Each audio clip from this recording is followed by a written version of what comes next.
Hello, everyone. Thanks for coming along tonight.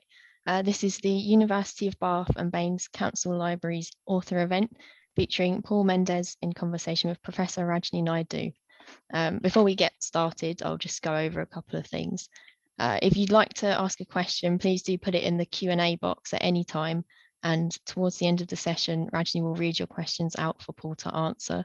So you don't need to come on camera yourself. And on another note, we are recording this event, but don't worry because audience cameras and microphones will remain switched off throughout the session, and we'll be uploading it online later so you can look at it again or share with your friends.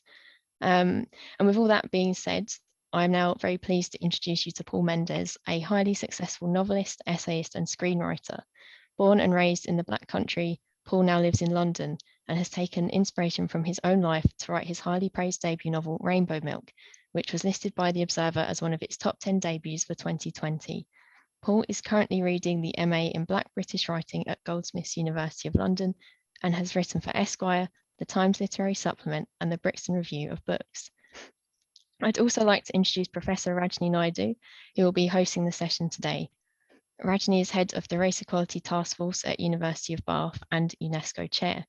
Previously, she has worked in an alternative higher education institution in apartheid South Africa, which was set up to challenge mainstream universities, where she taught the course on African South literature. Rajani is a real force of nature for making positive changes in higher education, and I'm really glad that she's part of this event. So thank you so much, both of you, for being here today. Thank you very much for having us. Hi, thank you, Rajani, for having us. Thank you for having me. Thank you to Bath and Northeast Somerset for having us. So I just wanted to talk a little bit about my debut novel, Rainbow Milk, which it's an intergenerational look at one family's immigrant experience on one hand. So it starts with a gentleman called Norman, who is a West Indian immigrant from Jamaica who moves to the UK as a member of the Windrush generation in the 1950s.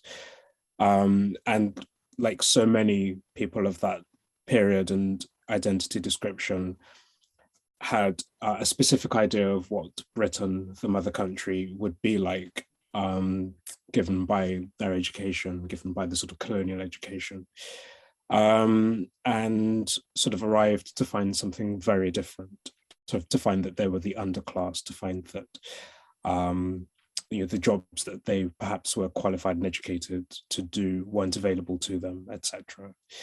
And so it's a sort of first-person testimony from him, detailing his sort of hopes and fears really as a young father and as someone who has come upon an unexpected disability. And then the narrative shifts forward to the early 2000s and to Jesse McCarthy, who's a 19-year-old ex-Jehovah's Witness who comes out as gay, leaves his family home in the Black Country, moves to London and becomes a sex worker. And so the novel as a totality is an exploration of Black masculine subjectivity over a sort of 60-year period in British history. How have things changed from one generation to the next or not? Okay, thank you. That's such an amazing description of the book. Thank you. Did you want me to read a little bit now? Yes, please. If you could read the passage you've chosen, then I'll pass over to Rajani to take over. So I'm going to read from page 102, just a couple of paragraphs. So at this point, Jesse he's been disfellowshipped from the community of Jehovah's Witnesses.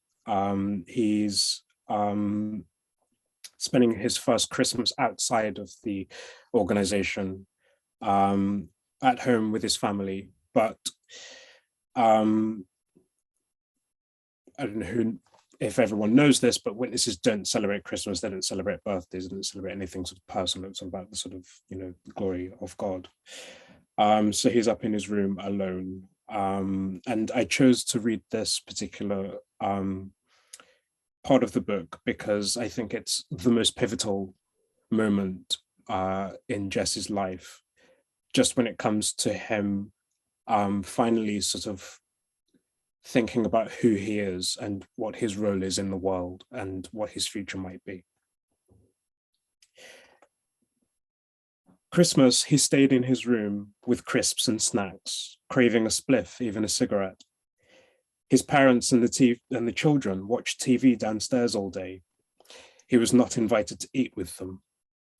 He'd brought Giovanni's Room by James Baldwin, finally, which his GCSE English teacher had encouraged him to read.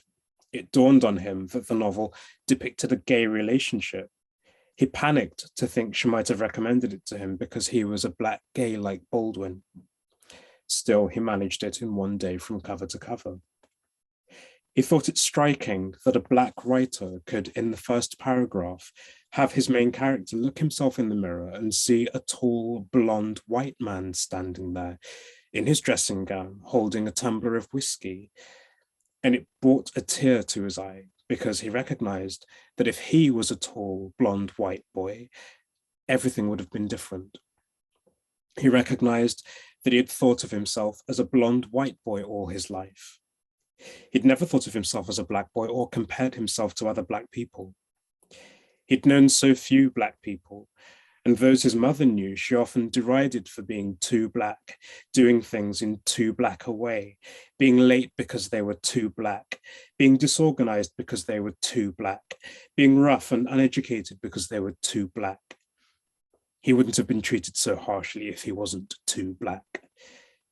He wouldn't be cooped up in a prison cell, an exile within the family home, too embarrassed to accept any of his workmates' invitations to spend Christmas with them and their families if he wasn't too black. He knew he would have to spend the rest of his life convincing people that he wasn't too black. He managed to keep himself together until Easter, when the witnesses, separately from the main branches of Christendom, marked the Passover, which Jesse refused to attend. He came home from work that night, stoned, just as Graham, his stepfather, was closing down the house to go to bed. They looked at each other. Jesse, unexpectedly to himself, began to cry. "Sorry," he said. "I'm sorry." He kept saying, "I'm sorry." He moved towards Graham and put his head on his shoulder. Graham remained unmoved, hands by his sides. All Jesse wanted was some love. He hugged him, squeezed and grabbed handfuls of his flesh, smelled his neck, kissed him, leaked tears into him. Graham, firmly, grabbed Jesse by both arms and held him away from himself. Through his teeth, he said, "You have to get out of this house." Thank you.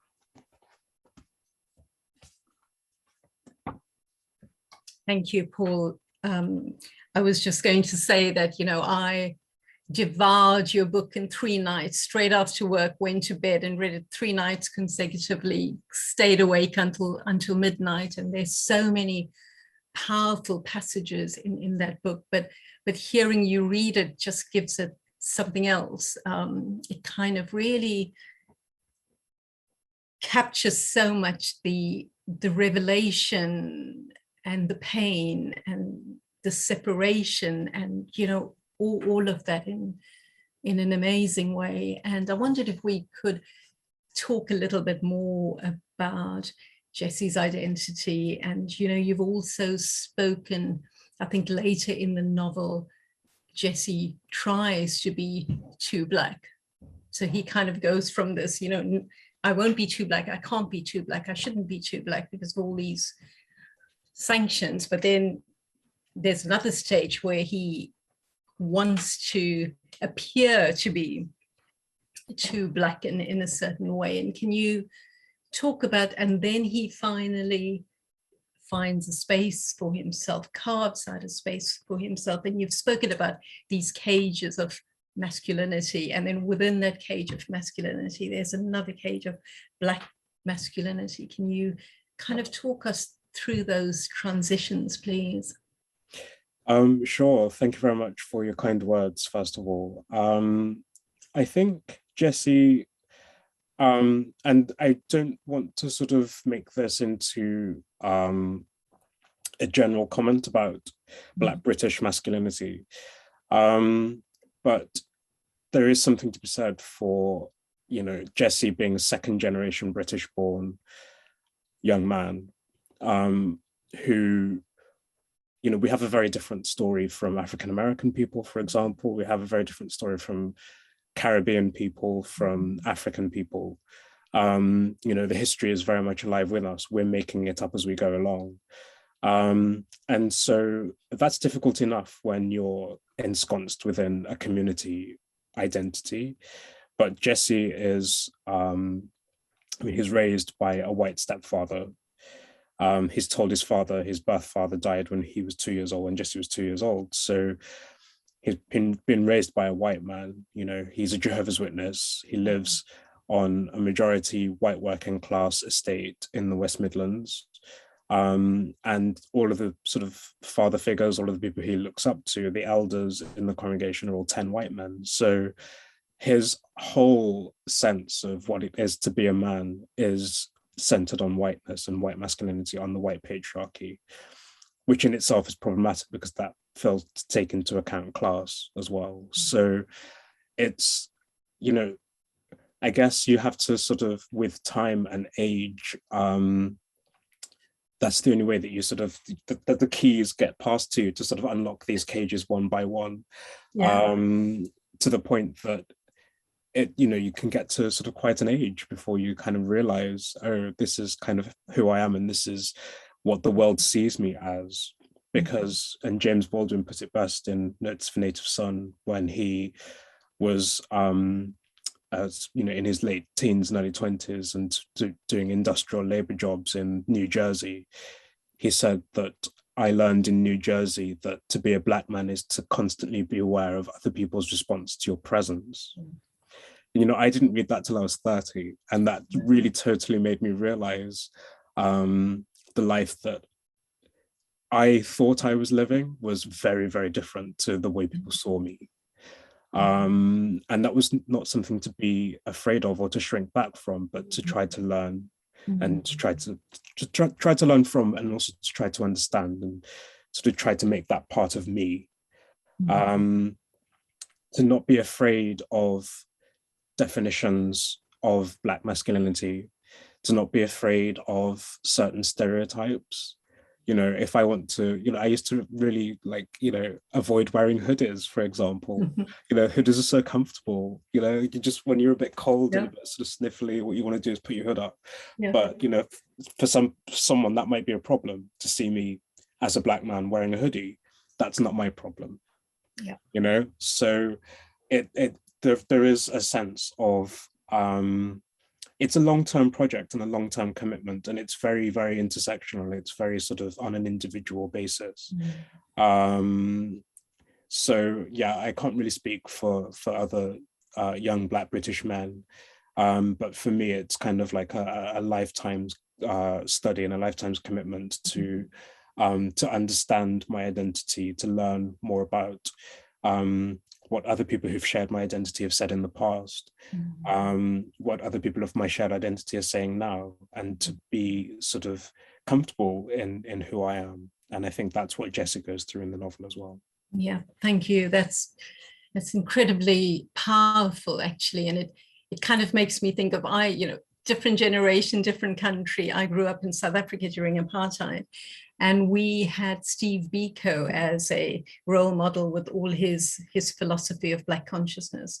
And the mantra for us became, we're not the problem, you are. And that was really powerful. And, even now, today, I kind of, when I'm faced with people pigeonholing me or thinking, oh, I can't be like this because I have to appear to be much more fitting into the mainstream, I just think, I'm not the problem, you are. So that's kind of interesting. I mean, there's also, lest I forget, my queer identity within my Black masculinity. That's a whole new thing, well, it's not a whole new thing, but it's a whole other thing that I have to factor in? Where does my queerness fit in within my Black masculinity? And again, you know, in terms of sort of seeking out the literature to sort of help to see oneself reflected, to know that there's other people before you who've sort of thought the same thing and sort of been through the same kind of sense of alienation and I guess loss, because you know, you kind of realize that you're not a white straight person, you know.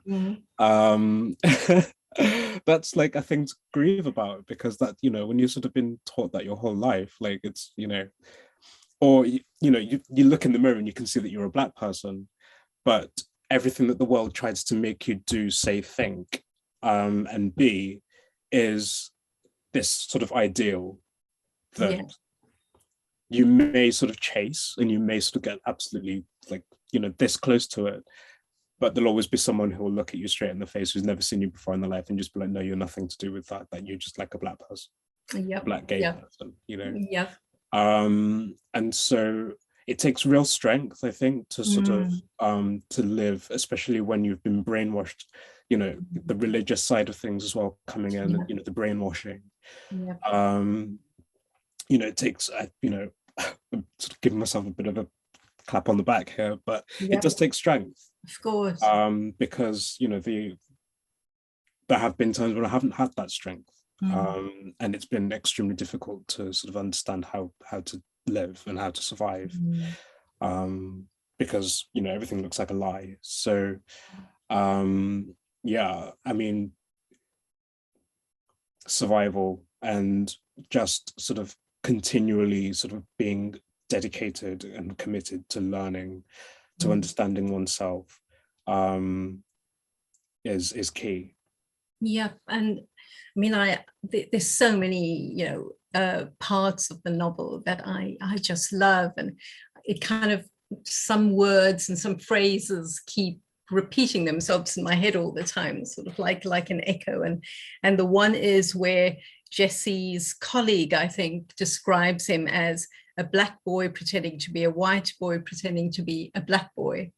And that whole turn of phrase is just, it's kind of wonderful. And there again, you know, you're talking about how Jesse's pushing back against all these conceptions that people are placing on him. But can you unpack that a little bit for me? Yeah, I think a little bit about it. It's kind of simple, really, because, you know, being a visibly Black person doesn't make you a paid subscriber to the culture, let's say. So and because Jesse is surrounded not by other Black people, because it's not an area of high instance of Black families, say, but he's surrounded by the culture, as filtered through white and Asian men who he works with, say, at McDonald's. So in order to sort of, when he loses his identity as Jehovah's Witness and sort of has to fit in somewhere else, you know, it's kind of, you know, he feels like he puts himself under pressure to conform to their ideas of what Black masculinity is in order to sort of pass. And yeah, it's a kind of quite sort of perceptive colleague of his who says, I mean, you know, you're just Black. Like, I mean, he doesn't actually say this, but what he implies is you're just Black, like you're visibly Black. You don't have to try to be anything, you know, but what you is, you know, I mean, we're Asian and white people, you know, we're nothing really to do with the culture. We're just sort of, you know, we listen to rap and whatever, you know, we've got our own ideas of what the street sounds like. You don't need to copy us in order to sort of, you know, I don't know, color yourself, let's say. And I mean, that does, that, yeah, I mean, I loved the fact that you like that line, but it just sort of came out of me in half a second, because it was certainly just a real sort of reflection, succinct reflection of how Jesse saw himself, but also the way other people saw him as someone who wasn't conforming to Black masculine stereotypes, but who wanted to fit in, and so felt like they had to sort of, put on a mask almost. I mean, you also write these really kind of visceral and powerful sex scenes, where there's just so much there. There's the physicality, but there's also pain and loss and power relations all wrapped up in these moments. Could you tell us a little about how hard were these to write? When I've read other people, they just say it's so hard to write a sex scene in a way that really works, where it conveys what you want to convey. Could you talk us through that a little bit? Sure. I mean, I don't think I treat sex scenes like as anything special. And I think that's important to note. I think some writers pay a lot of attention to their sex scenes in the way that they wouldn't, they're so effortless with other subjects, and then they sort of come to the sex and it's like really clunky. And I just wanted to sort of be as simple as possible. The sex that I write about is, Jess is a sex worker and becomes a sex worker almost as soon as he becomes sexually active. So it's very new to him. And because he's, come from, a lifetime, despite the fact he's 19, 20 years old, a lifetime of being within this organized religion, having to keep his, virginity until he gets married, all of these externally imposed neuroses about sex. Once he's sort of rejected from that organization, to him it's like, okay, well, what is true now? Like, what is the world? Like, nothing sort of matters anymore. I am away from family. I'm away from anybody who knows me. Nobody can see me. Nobody can judge me. I can do whatever I want. And there's all these guys out there, like, they seem to find me attractive. Why don't I just do this? And in terms of the language I use, I just wanted to, honor the people who I came into the company of when I came out, older gay men who, I was living in Birmingham, and sort of going out to gay clubs in Birmingham, and sort of, meeting people, and the way sex was discussed. I mean, we used the words that we use on the street, it wasn't sort of anything poetic. It was, the D went in the A, basically, and it was very sex positive and very liberating to use that kind of language rather than be coy at all. And given the sense that Jesse is this kind of very sheltered person who all of a sudden he's just thrust into this anything is possible world of sex, and everything that's been sort of denied him, he can now have. Of course, it's going to be like sweet shop kind of mentality, where you sort of go in and you kind of throw yourself absolutely into it. And so the language had to reflect that. But also I feel that in sticking, I mean, I've written Jesse's narrative in third person, but I've stuck very close, sort of almost like a camera on his shoulder. So it's a very close third person. And I've written about his, his reactions to new food, his reaction to different English accents or different registers of English language being spoken. For example, I've given them the same very literal, very realist attention as I have the sex. So perhaps the sex scenes kind of stand out because people aren't used to that language being used. They're not certainly in literary fiction. Yeah. But they also have to understand that characters like Jesse don't come along very often in literary fiction to be able to share their experience of the world, their experience of sex, their experience of food, of moving from a provincial town to the great metropolis of London. And so, you know, I just really felt that the language had to reflect all of that. Yeah. I mean, I felt, you know, I was cheering initially. I felt very hurt for Jesse when he was, what's the word, disfellowship. Disfellowshipped.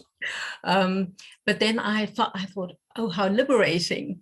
And I was going, yay, go for it. You know, there's a whole world out there and you can discover everything.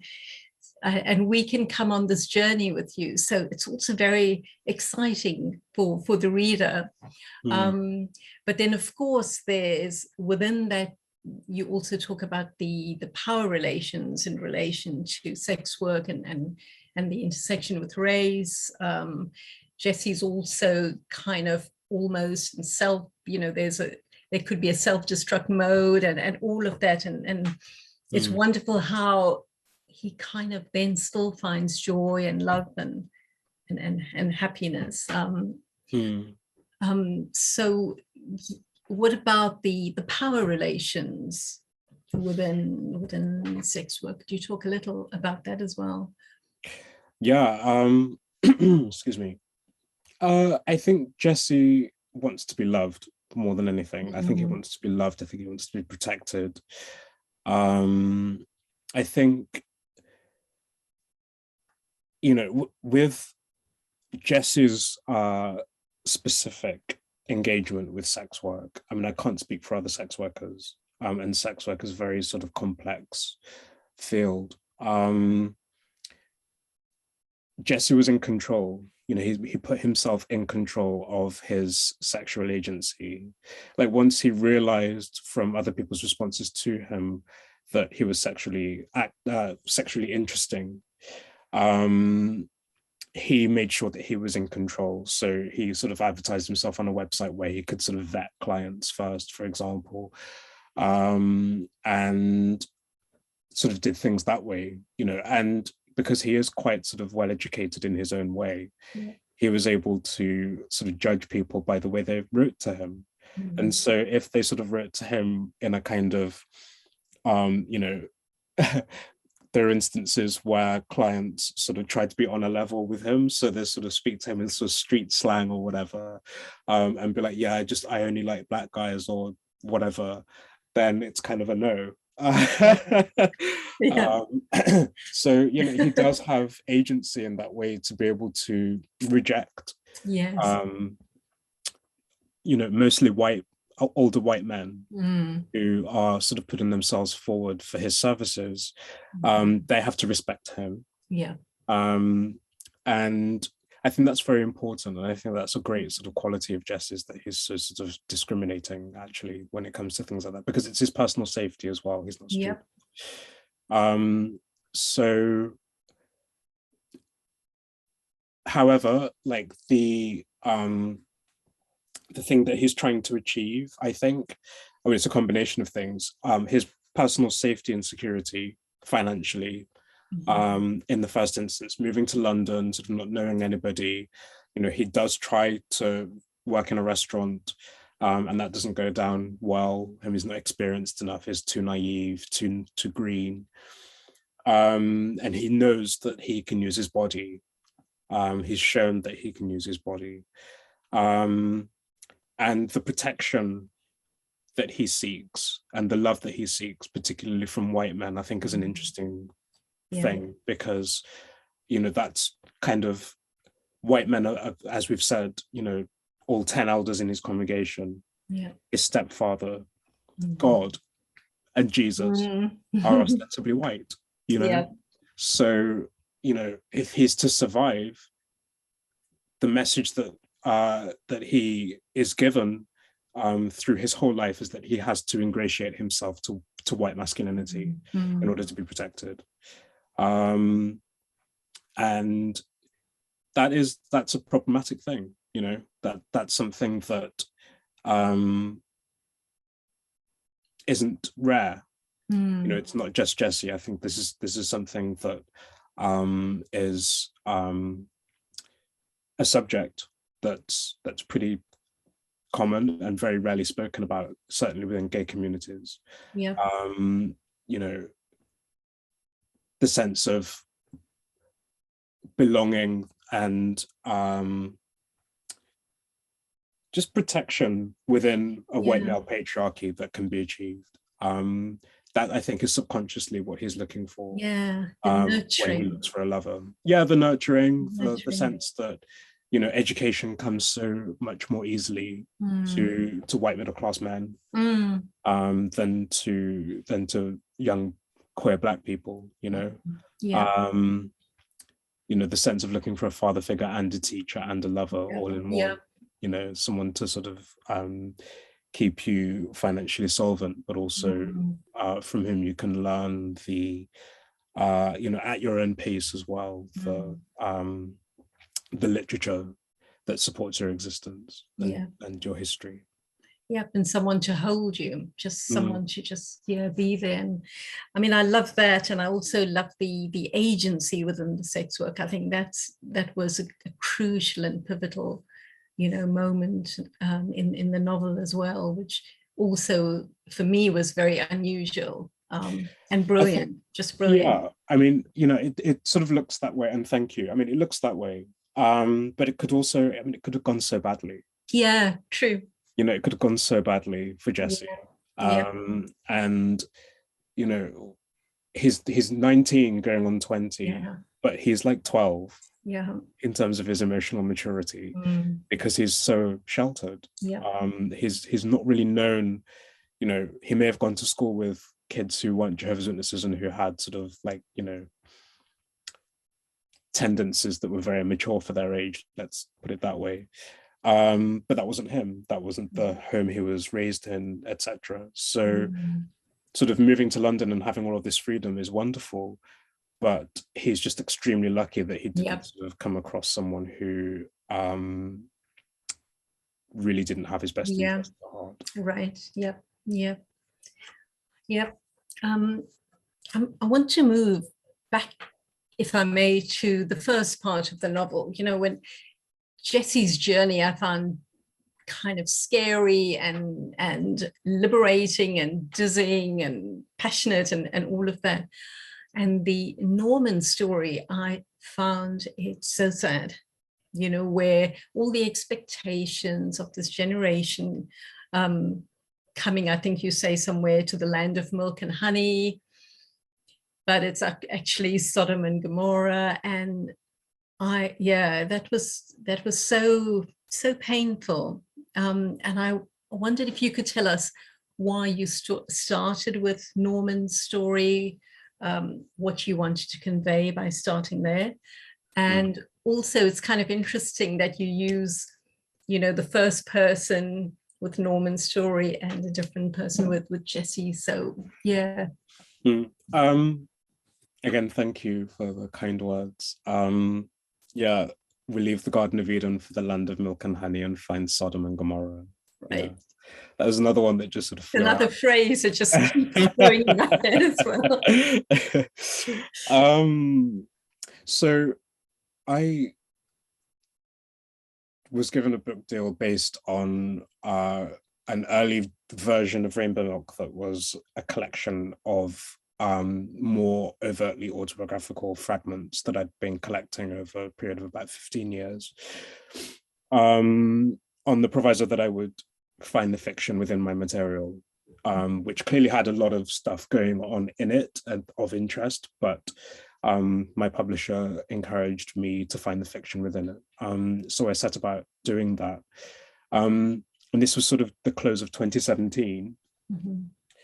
And that was when the Windrush scandal broke in The Guardian, Emily Gentleman's report. And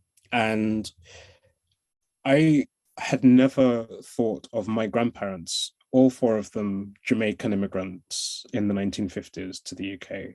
I'd never thought of them as being the Windrush generation. Like, I'd never heard that expression before. Right. And I just found it sort of fascinating. you know, I was always sort of raised to not talk about the past and not talk about the history. And whenever I'd ask my grandparents anything about Jamaica or about their early years in the UK, they'd always be extremely circumspect and sort of, you know, I mean, the message that they wanted to send out was, don't ask about Jamaica, don't ask about us in the past. We came here so that you could have a better life, that you could be English, that you could have, you know, the education and the jobs and all the sort of opportunities that we as lowly Jamaicans didn't have. And that's, you know, I sort of trusted that and took that as rote at the time, you know. But the Windrush scandal and the subsequent personal exploration I undertook into my own heritage as a Jamaican British person, I mean, it just made me see myself completely differently.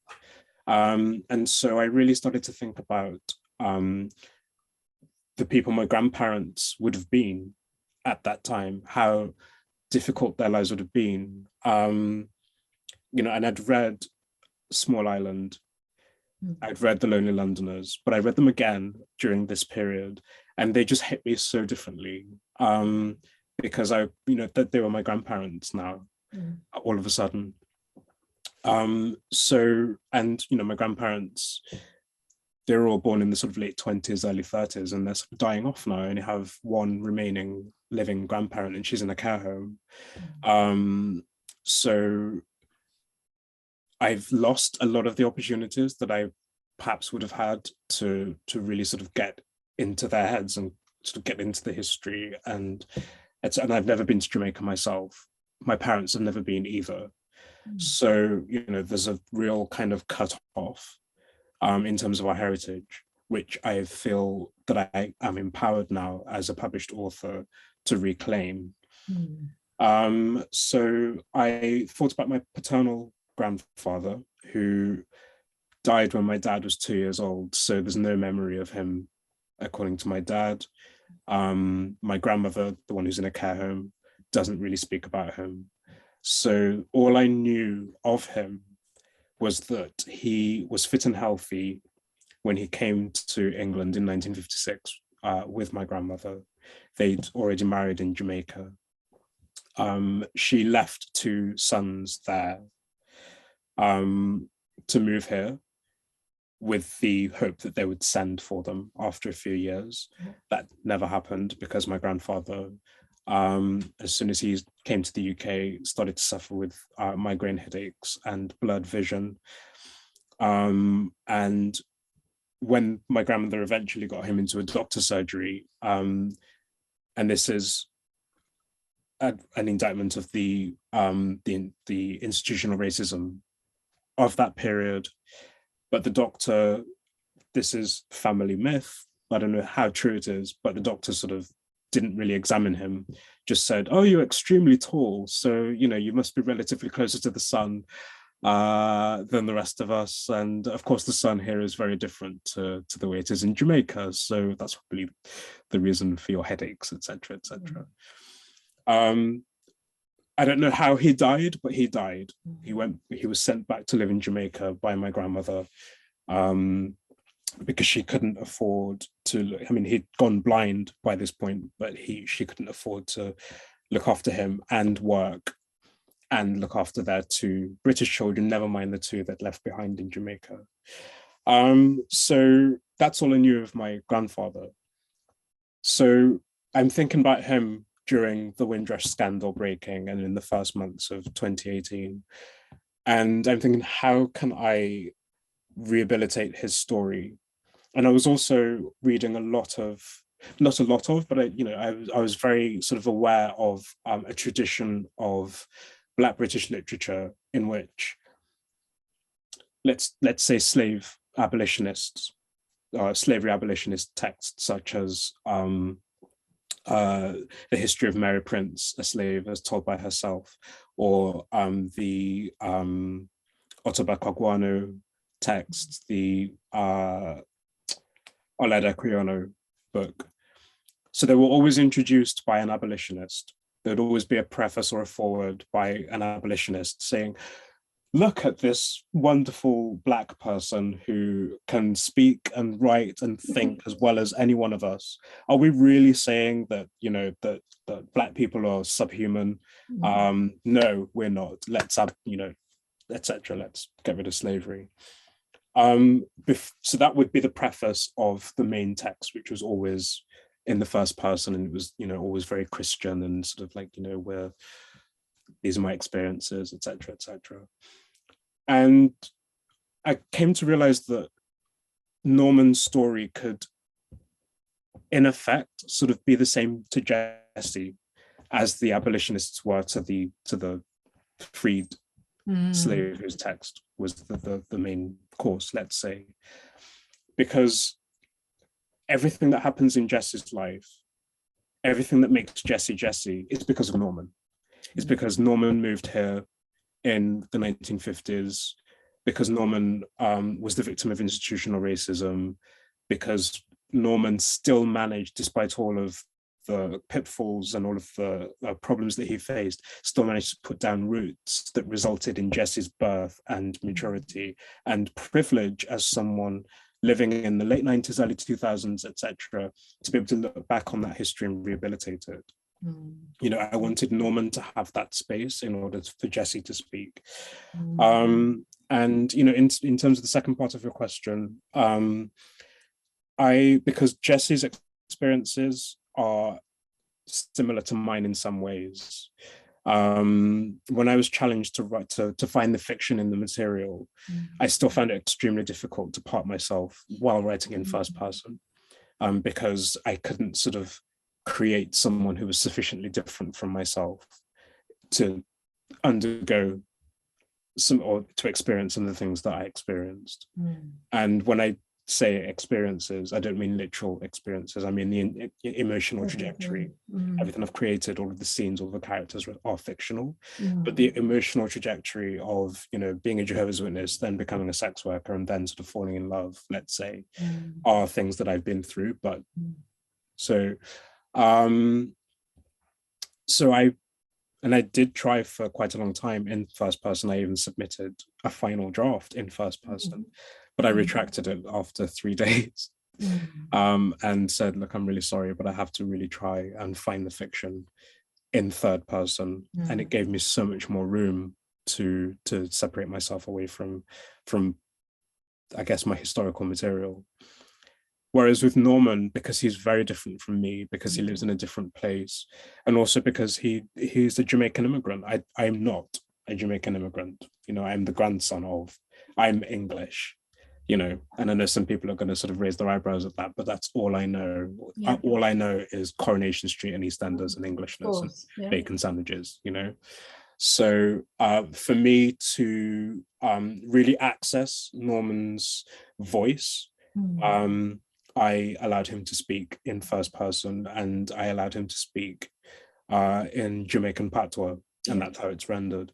In fact, once I'd sort of done a little bit of research on the sort of person that he might have been at that time, I actually went home. I was living in Brixton from a day spent at the British Library, and I recorded myself speaking in Jamaican patois as Norman, as this sort of much bigger physical presence, as someone who's going blind, as someone who is very, very worried, has real concerns about being the father of a 2 and a 1-year-old.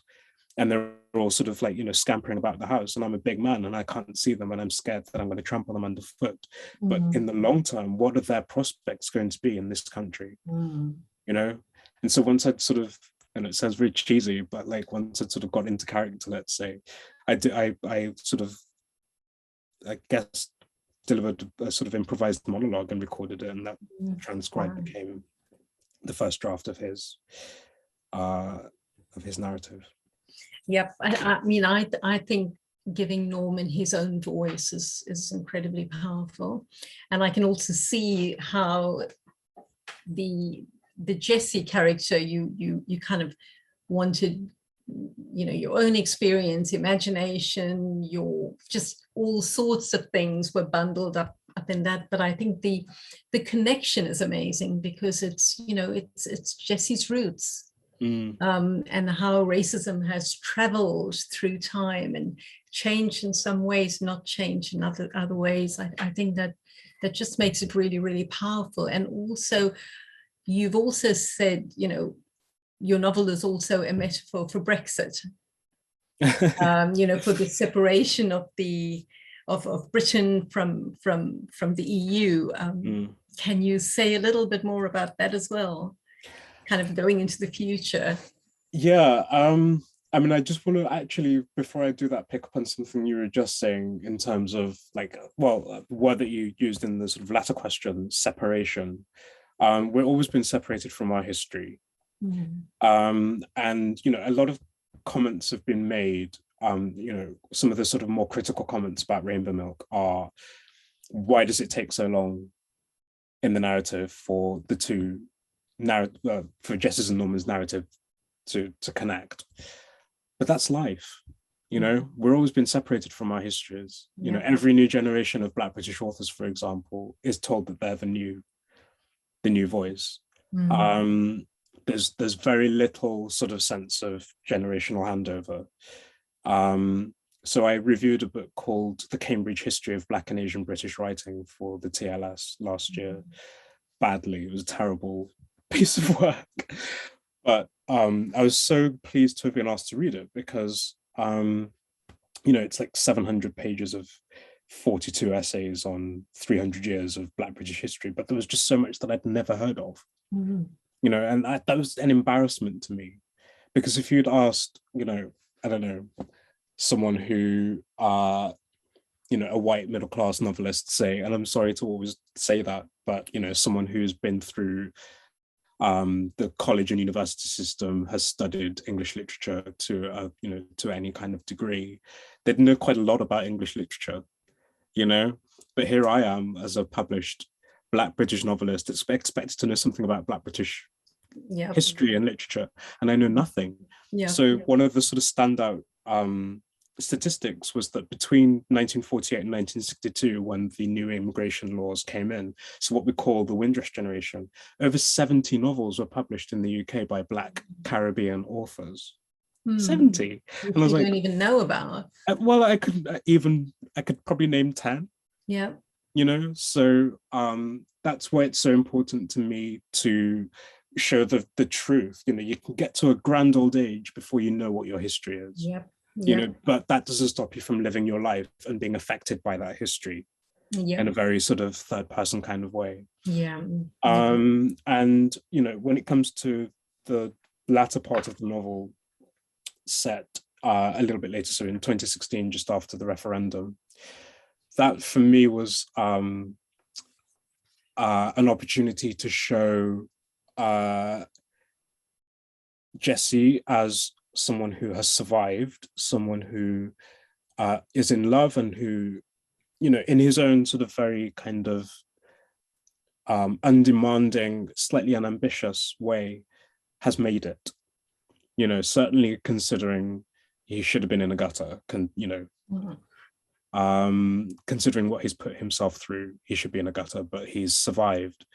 And what he is finding very problematic is the sense that, you know, the contribution to Britishness that he has made has been completely sort of nullified and cancelled by this vote to leave the EU. And, you know, I share that. You know, I ostensibly am not against Brexit. I'm not against Britain leaving the EU. It's just the reasons that were put forth. You know, the dog whistle, you know, I will never forget or forgive the London Evening Standard publishing in the days before the referendum, and I mentioned this in the book, publishing a Leave campaign advertisement, and it's sort of England's beautiful green hills, and there's a sea of brown people in tattered clothes coming in to infiltrate it, and it's like, if you want this, vote Remain. And that is exactly the same racism as the Tory minister in 1964 in Smethwick.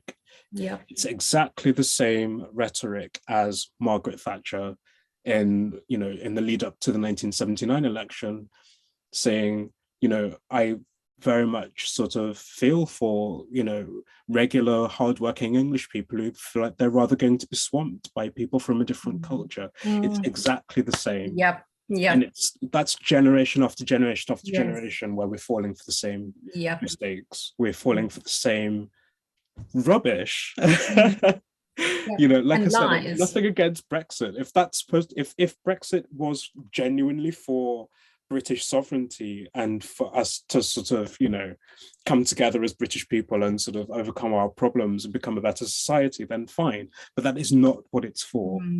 That is not what it's for. We're seeing that from the get-go, that it's not for, it's just another power grab by a certain set. And it's not going to be ever for the benefit of the greater number. Sorry, Ranto. Thank you. No, fantastic. Really, takes us from the past to the present to what may hold for us in the future as well. Thank you very much for that. Paul, I've got some questions. I don't want to hog you. I could talk to you for so long, but we've got some questions from the audience. So I'd like to turn to those now, please. So the first question is from Kaleidoscope. That's the University of Bath LGBT network. And the question is, given Jesse's experience of coming out and the difficulties he faces, do you think attitudes towards queer Black identities have changed since you first started working on the story? And are you hopeful about the future? When I see Lil Nas X on a poll in makeup and costume dressed as Satan, that makes me more hopeful because, he as an individual is pushing boundaries in a way that even my generation couldn't even envisage. And I'm sort of talking as someone who came of age in the early 2000s, but saying that I came out the year that Section 28 was repealed.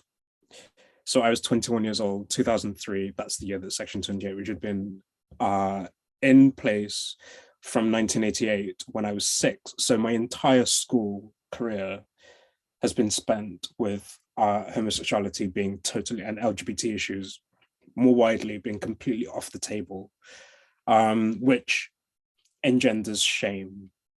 And, I think my generation still struggles with gay shame. I think,